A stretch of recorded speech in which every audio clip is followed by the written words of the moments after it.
Good sa everyone, marami nagtatanong ano ba pinagkaiba ng graphic designer sa graphic artist, no? Hanggang ngayon, marami pa ring mga tao na medyo nahihirapan siyang i-define. Pero marami na ring taong sumagot na ito eh. Marami na ring influencer, artist, graphic designer na sumagot ng tanong na ito. Pero marami pa rin nagtatanong sa akin, nag-PPM, nagko-comment sa mga videos ko anong pinagkaiba. Hindi ko alam kung tinetest lang ba nila yung knowledge ko. Ganun yun eh.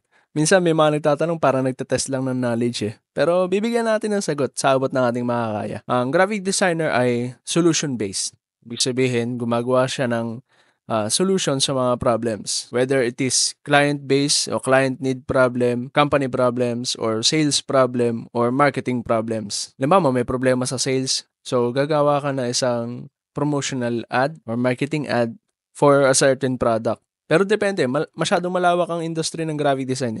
May e-commerce, may marketing, advertising, and so on and so forth. Ang graphic artist ay most likely gumagawa siya ng mga artworks. No? Ang fundamental skills na isang graphic artist ay more on illustration, drawing. Pag graphic artist ka naman, hindi mo naman kailangan mag-solve ng problem. Pero may ibang artist na gumagawa ng artwork nila through advocacy. Advocacy ko yung mga nature, environment, animals. Gumawa ako ng series of paintings ng mga endangered animals. Bilang graphic artist, gumawa ako nun kasi yun yung advocacy ko. At certain point, parang gumagawa ka rin ng solution eh. Sometimes advocacy can also be a solution through art form. Pag ang certain creation mo is needs to be explained, ibig sabihin, hindi ganun ka-effective yung design. Sa design kasi, it needs to be understandable, easy to read. Kung ano yung instruction ng design, kailangan madaling makukuha ng tao. Madali siyang mababasa, madali siyang ma-digest ng reader. Let's say, yung design mo ay kailangan mo pang i-explain sa tao. Most likely, parang naging artwork siya.